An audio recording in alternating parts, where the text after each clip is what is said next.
Hi, everyone, and welcome back to another show. My name is Tyler, and I'm here with Matt, the founder of ORATS. ORATS is an options analytics platform built on top of over 15 years of historical options data. Our dashboard is integrated with Tradier, meaning you can research and discover trades on our platform and then seamlessly send them through to your Tradier brokerage account. Today on the show, we're going to be discussing some of our options available for quants and other data researchers for you guys to research some options data. Matt, do you want to go over, share your screen and go over our APIs and all that other stuff we offer? Yeah, definitely. So here we are at ORATS.com. You can see our data is broken up into APIs, of which we have options data APIs that are near end of day back to 2007. And there are intraday, which is 1 minute and some 2 minute going back to August 2020. And I guess we could leak that we're processing 2015 to 2020 2-minute data. So we'll have 2 minutes for 5 years and then 1 minute for 5 years, giving 10 years of intraday data. So that's pretty exciting. And of course, our documentation for all the endpoints is under the APIs. So anything there for you, Tyler?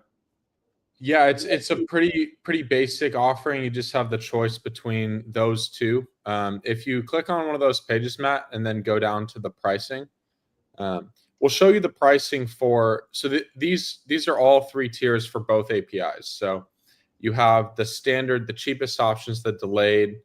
You can upgrade that to live, and then if you want intraday history, that's the 1 minute history back to 2020.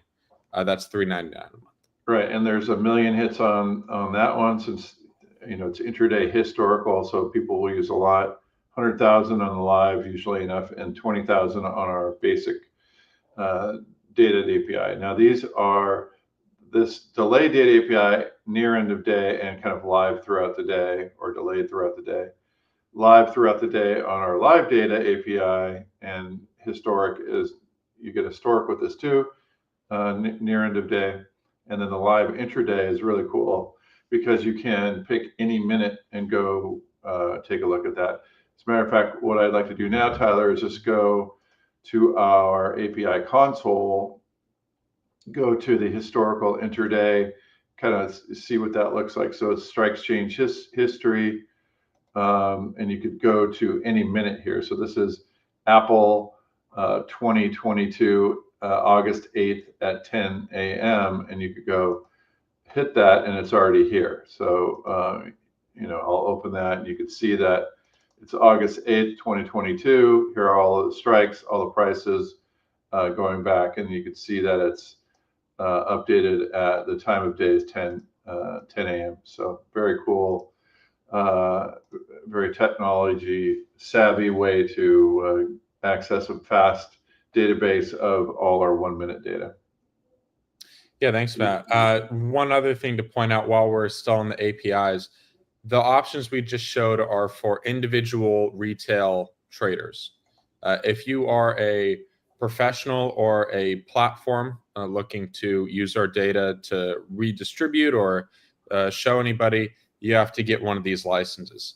And when you're a professional or enterprise, there are restrictions on what data you guys can process.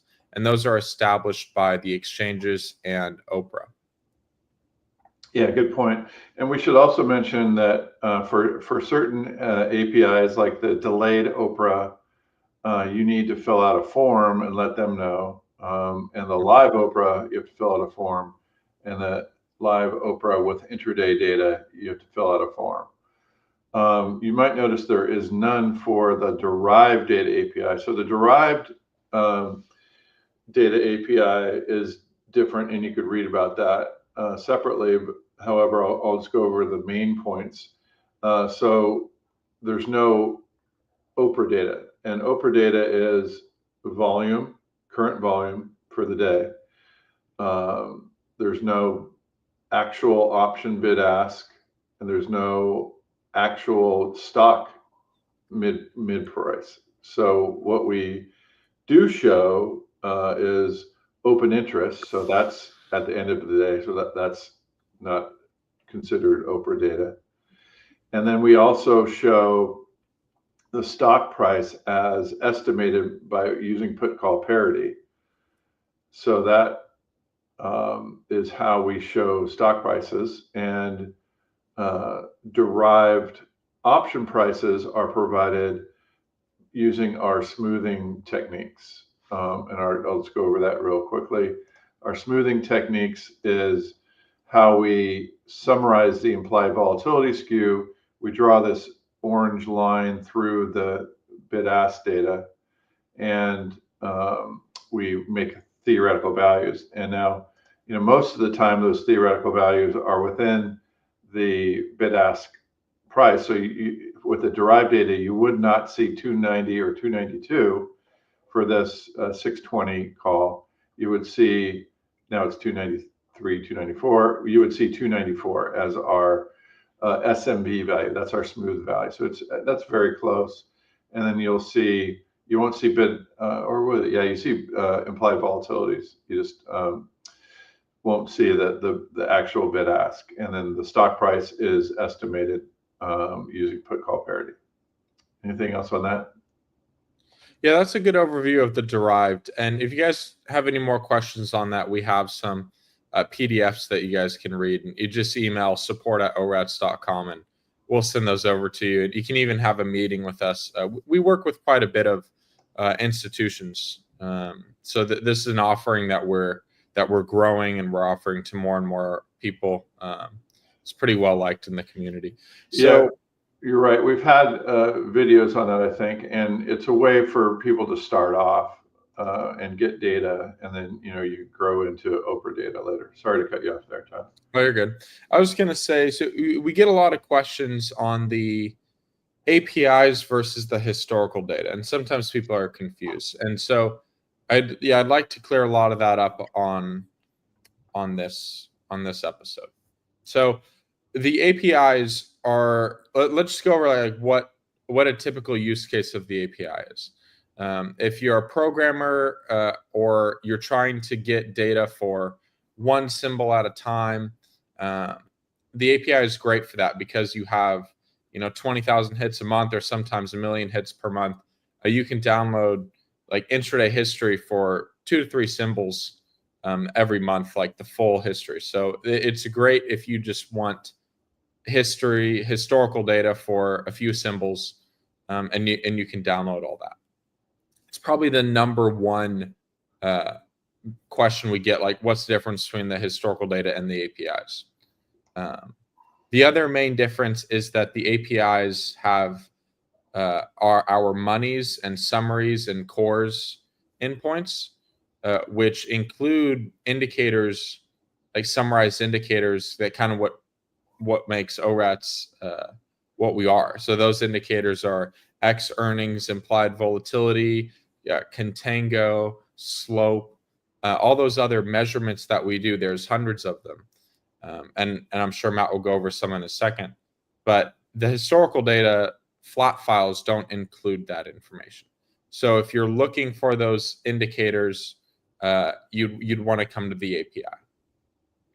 Those are probably the two primary differences. Matt, did I miss anything there? Yeah, that's a good point. So again, we're still in the API, right? So it's there is historical data in the API. Yes. But historical data doesn't include some of those summarized endpoints that you talk about. And if you want to see those, you could go to so our money's implied, and so I'll pull that up for Apple. So you'll see things like every expiration, every volatility bucket, every 5 delta. What are the what are the volatilities? And it's broken out by expiration date. I don't know if you could see that okay, but again, you could go to our API console to see those historical endpoints. There's also summaries. Again, and the summaries have things like Oh, I got summaries for everything. Let me go back. So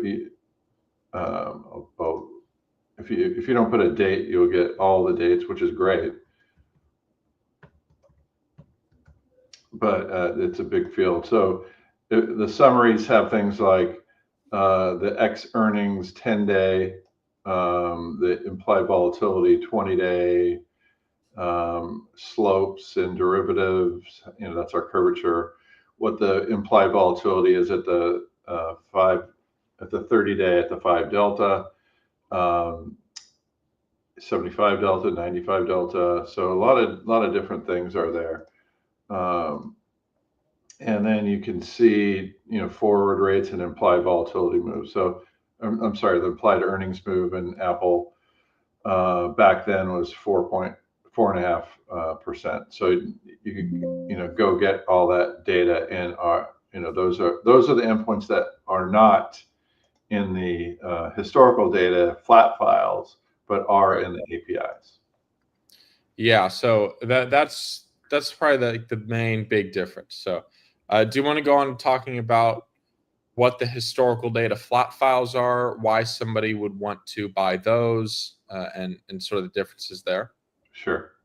So our oldest data set is the near end of day data set. It's a complete snapshot. So you will download it, and you'll see, a million rows or something in there that have all the options that are available, all the equity options. And then so people will download all of that and, go back to 2007. So, that's how we actually built our own back tester on that data.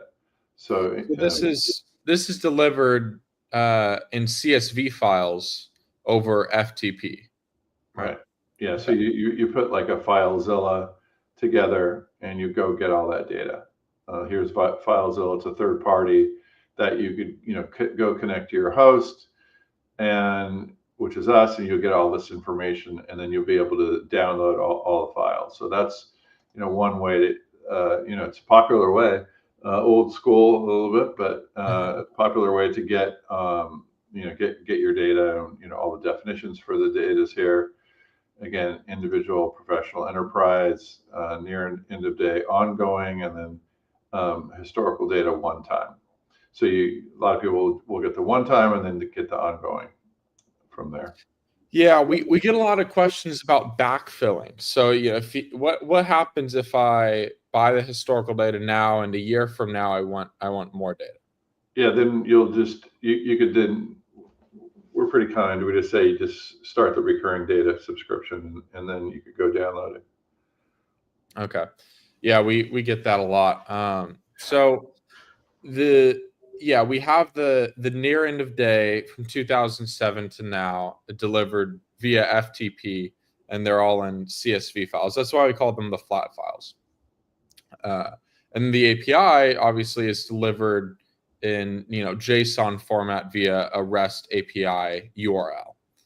So those are the big differences there. And I would say that the primary use case of the historical data is if you're doing big data research. So students, we have a lot of students get our historical data. We actually have a student discount. You want to show that page, Matt? Sure. So if you're a student, definitely use the student discount. We actually support a lot of students with the historical data. It's very common. So and we just ask for your student ID that's up to date, and then your student email, and then you're good to go. Yeah, so it's very common amongst students because you can get all the data at once, all the historical data, and then perform some big data research on it. So it's a very common use case of that. And we're getting quite a few people signing up now for the 1 minute data for this Tyler. Yeah. Yeah, I mean, 0 DTE trading has become a lot more popular, and that data goes back 5 years now. So, if you're doing any big data research on intraday 0 DTE data, that's the data set for you. Now, the thing about this data set is that it's so large, we don't deliver it via FTP. We deliver it to AWS S3 in a bucket. So we have a bucket with all of our data, and we'll sync it to your bucket. So you'll have the data forever, but you will need to pay some AWS transfer costs and storage fees depending on how long you want to access that data and where you want to store it and how fast you want to be able to access it and download it. Right. So what happens when you sign up for this? We send you an email with all the instructions. You send us the name of the bucket and we fill it up. And you could either have it one time or then you could start updating that. So, like I said, that's been a pretty popular download for people. Yeah. And that 2-minute snapshot there on the right, Matt, we're like you said earlier, we're processing that data to 1-minute data. So that might get merged into the 1 minute eventually. Yeah, I mean, we'll probably just have probably just keep it at $2,000, right? And say you could get it all the way back to 2015. Yeah. And then then it's 1 and 2. This will probably become 1 and 2 minute. Yeah. When we finish this, right? So back to 2015, same pricing, a little bit more on the initial download since it's a lot more years. So, but that's probably how we'll do it. So another thing to keep in mind here. So, well, there are two things. So these data sets, we deliver you everything. So you can't pick like, oh, I just want SPY. If you just want 1 or 2 symbols, you got to use the API. Much better use of your money to use the API for that. Yeah. The other thing is if you care about our indicators like slope, X earnings, implied volatility, all those other ones, these are not for you. So these deliver you the Greeks and implied volatilities, theoretical values, and options, bid, ask, price, and volume, and all that. They don't include the indicators. So the fields are right there. You can see everything on this page, what fields you're going to get in the data set. But I just wanted to reiterate that. Yeah. Those are all good points. And yeah, so that's near end of day, 1 minute, 2 minute data. I mean, we do have some other things like we have dividends. We even have earnings that we don't really publicize, but we can sell future earnings dates. We don't include future earnings dates in our API since it's a expensive and we have a partnership with Wall Street Horizon, which was purchased by the Toronto Stock Exchange. So you can get that through us, but you could also get dividends, so that that kind of talks about our offering that we have right now, Tyler. Do you want to show the samples? They're in the university. So if anyone's curious on getting samples on the data sets, the flat files, we have them. Yeah, so you go to historical data under volatility research, and you can here's a recent sample of our near end of day, so you could download that. Just click on that, and there it is. And then again, we tell you how to get at that data. Here's a 1 minute data. And then we also have a sample of the 1 minute data. So that's right here.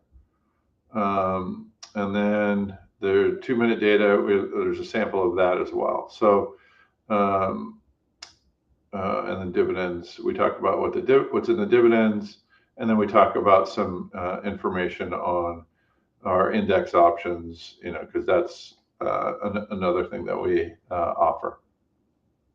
Great.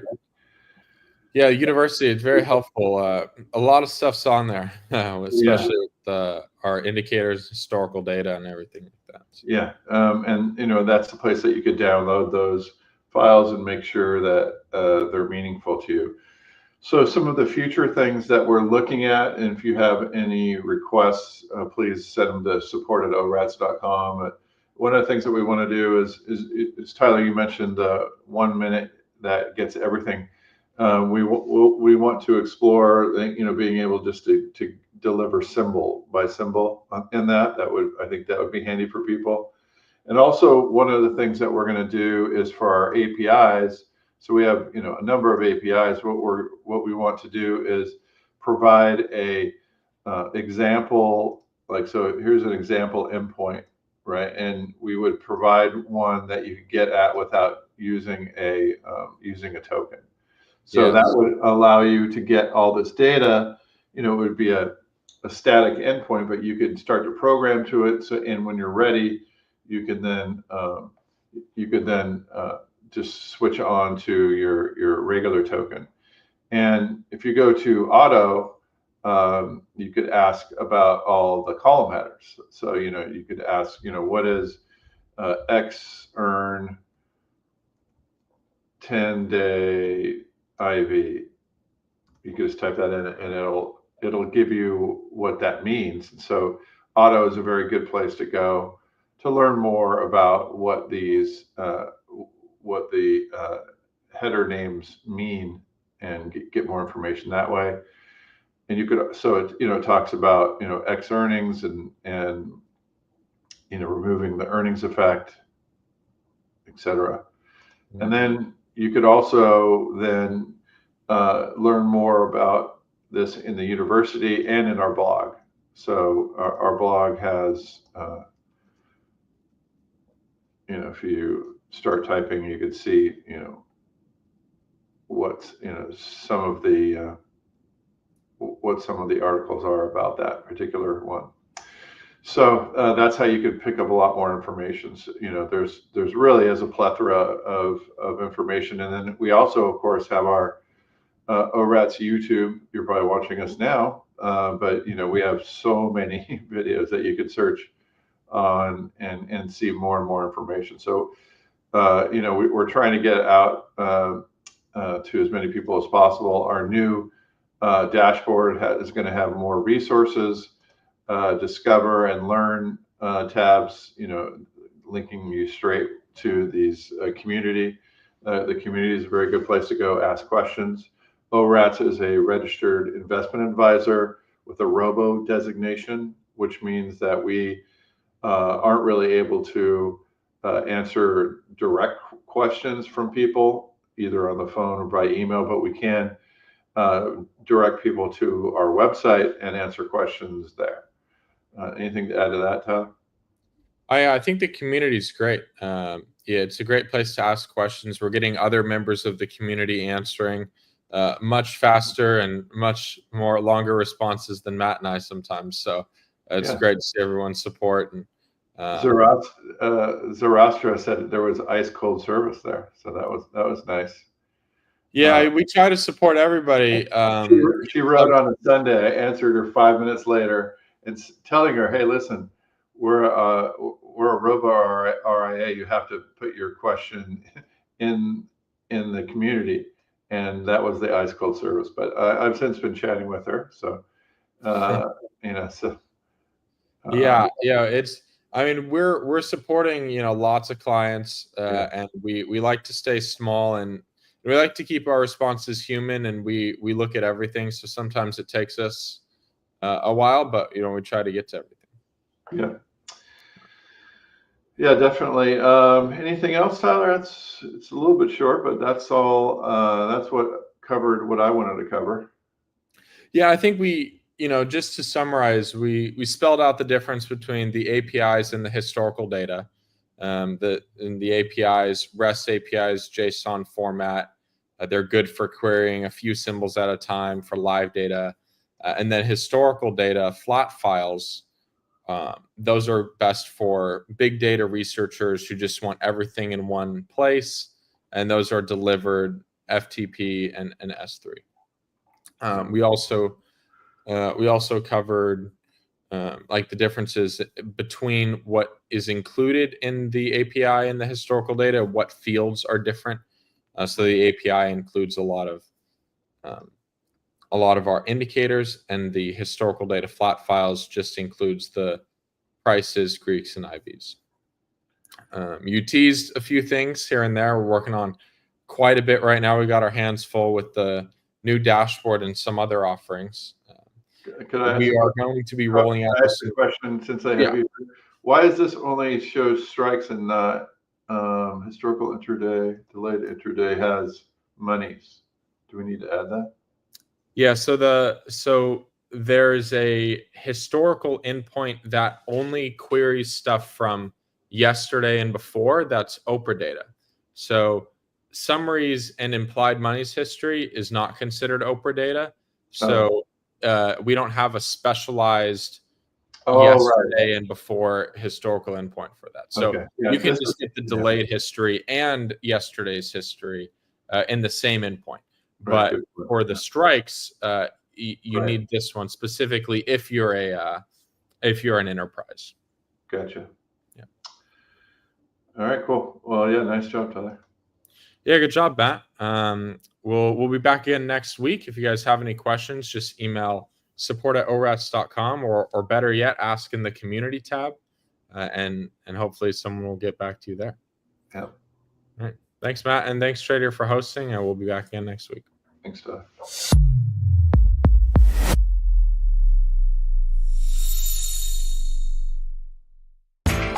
You know how the financial world goes. Here comes the buzzkill.